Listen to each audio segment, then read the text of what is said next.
જય સ્વામિનારાયણ વાલા ભક્તો. સત્સંગના હિતની વાત, સ્વામિનારાયણ ભગવાનના સિદ્ધાંતની વાત અને ધર્મકુળના મહિમાની વાત. વાલા ભક્તો,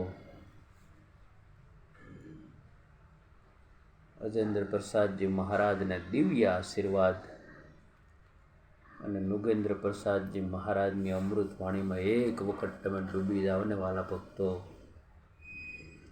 તો જે સટાથી ભગવાન સ્વામિનારાયણ વાતો કરતા એ જ સટા યાદ આપણને વડતાલ ગાદીના ભાવે આચાર્ય 108 નુગેન્દ્ર પ્રસાદજી મહારાજ જ્ઞાન વાર્તા પીરસે છે. શા માટે? એમને શું લોભ છે? અજેન્દ્ર પ્રસાદજી મહારાજને જો કાંઈ પણ લોભ હોત તો ક્યારનું આ લોકો કેમ કરી નાખત, પણ નહીં. એને એક જ તાન છે આચાર્ય મહારાજ શ્રીને કે ભગવાન સ્વામિનારાયણ જે કહી ગયા ને એ જ પ્રમાણે વર્તવું અને વર્તાવવું.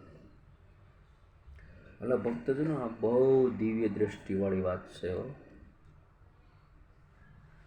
આ રાગ અને દ્વેષથી પર થઈને સમજશું ને તો સમજાય. રાગ દ્વેષમાં આપણે પડશું ને તો આ વાત આપણને નહીં સમજાય ને નહીં સમજાય. કારણ કે મોટા પુરુષોની દિવ્ય વાણી અલૌકિક હોય છે અને એ દિવ્ય વાણી અલૌકિક સાંભળવા માટે આજ મને તમને જે અવસર મળ્યો, આજ મને તમને જે સમય મળ્યો, વાલા ભક્તજનો, એક વાતનું બહુ દુઃખ થાય છે કે 30 વર્ષ સુધી અમે સદગુરુ સંતો પાસેથી એક જ વાતનો મહિમા સાંભળ્યો હતો કે આ અજેન્દ્ર પ્રસાદજી મહારાજ સ્વામિનારાયણ ભગવાનને સ્થાને છે, આ નુગેન્દ્ર પ્રસાદજી મહારાજ સ્વામિનારાયણ ભગવાનને સ્થાને છે. તો ભાઈ હવે તમે શું કામને ના પાડો છો? તમે 30 વર્ષ સુધી આ જ્ઞાન પીરશું ને હવે તમે પાછા ના પાડો છો, તો એ તો ભાઈ જેના પાપ હોય ને એને એ લોકોમાં હેત થાય, બાકી જેના પાપ ન હોય ને એને તો ધર્મકુળના શરણમાં જ માથું પડે.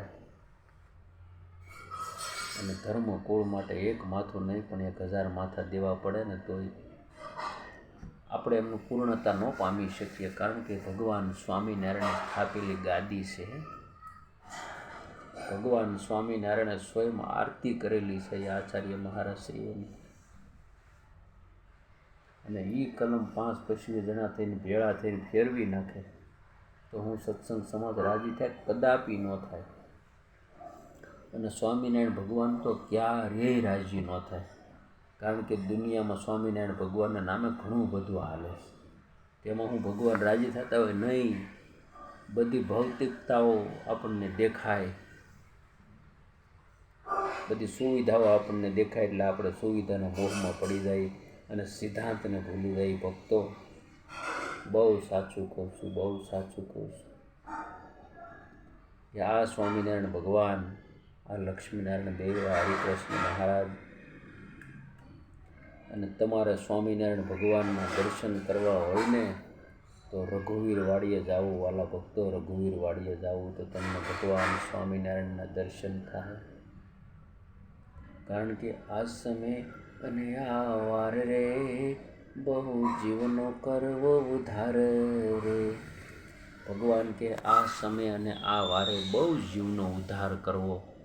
તો કે હું ગયા પછી કેમ થાય? તો કે મારે સ્થાને ગૂઢ પરંપરા એવી આચાર્ય પરંપરાને હું નિમણૂક કરું, એમનું દર્શન કરશે, એમને સ્પર્શ કરશે, એમનું કોઈ વસ્તુ ધરશે, મારે એનું પરમ કલ્યાણ કરવું છે. વાલા ભક્તો, ભગવાન સ્વામિનારાયણે વેળાવદરના રૂડાભાઈ પટેલની પાસે બળદ અને ગાડીનું કીધું હતું, પણ ત્યારે દઈ ન શકાણું અને મહારાજ ધામમાં સીધાવ્યા પછી એક જ સંકલ્પ રહે